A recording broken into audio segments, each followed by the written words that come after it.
With my dogs, cookie dough type shit. She gripping all of my balls, I gotta move type shit. Time they cover my flaws, I ain't had to. देखा आपने लापरवाही का नतीजा है।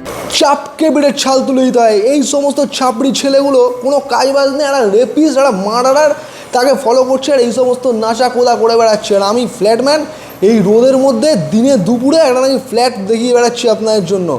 মাথা ফাতা পুরো খারাপ হয়ে যায় মানে একেবারে। এসব দেখে নিজেকে ঠিক থাকা যায় সম্ভব? চলো একটা কাজের জিনিস দেখাই আপনাকে। পরশু বাড়ি ফিরছি, হঠাৎ দেখি ব্যালকনি থেকে ফ্ল্যাটম্যান ফ্ল্যাটম্যান বলে সে কি চিৎকার। আমি অগত্যা উপরে উঠে আসলাম, উঠে এসে দেখি এই অবস্থা। কি হয়েছে, সমস্যাটা কি? বলছে দাদা এই ফ্ল্যাটটা কিনেছি 1.5 বছর আগে, এখন আর মন টিকছে না। বললাম কী ব্যাপার, এত সুন্দর সাজিয়েছেন, এত সুন্দর আপনার সংসার, পরিপাটি করে এত সুন্দর করে ঘরটা সাজিয়েছিলেন, কী সমস্যা হলো? বলছে না ছেলে মেয়ে বড়ো হয়ে গেছে।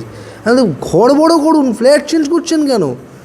বলছেন না দাদা হচ্ছে না, অন্য জায়গায় চলে যাবো। আমি বলি এটা কী করবেন? বলে বেচে দেবো। বেচে দেবেন? এত সুন্দর এইসব দেওয়ালের প্রজাপতি দেওয়ালে ঘড়ি, ওপরে ফল সিলিং, হ্যাঁ এত সুন্দর ছাঁ চকচকে মেঝে, সোফা, টিভি ফিভি ফেলে চলে যাবেন?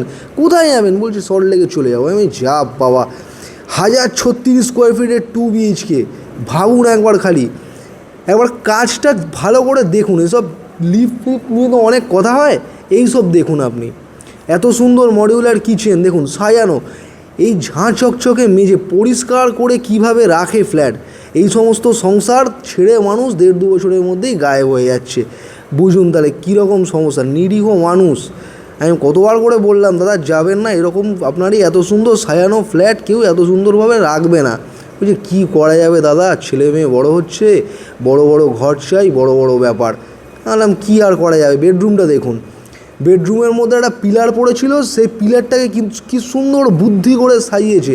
ওই দিকে দেখুন কি সুন্দর ওয়ার্ড্রপ করে কি সুন্দর করে সাজানো, একটা ঘর পুরো একটা ঘর হিসাবে সাজিয়ে রেখেছে।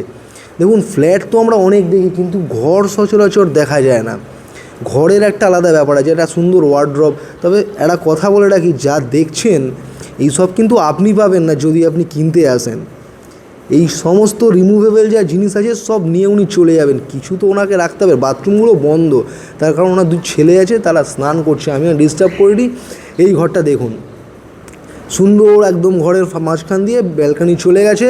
ব্যালকনিটা একবার আমি যাচ্ছি, ব্যালকনিটা একবার দেখুন, সুন্দর গাছপালা দিয়ে কি সুন্দর করে দোলনা ফোলনা বসিয়ে সাজানো। এগুলো দেখলে বড় মায়া লাগে, কাস্টমারের ওপরে একটা মায়া জন্মায় অদ্ভুত, যে এত সুন্দর করে এত পয়সা খরচা করে ফ্ল্যাটটা সাজিয়ে কিনে বানিয়ে পুজো করে থেকে 1.5-2 বছর পর হঠাৎ মনে হলো ছেলে মেয়ে বড়ো হয়ে গেছে, এবার অন্য ফ্ল্যাট কিনি।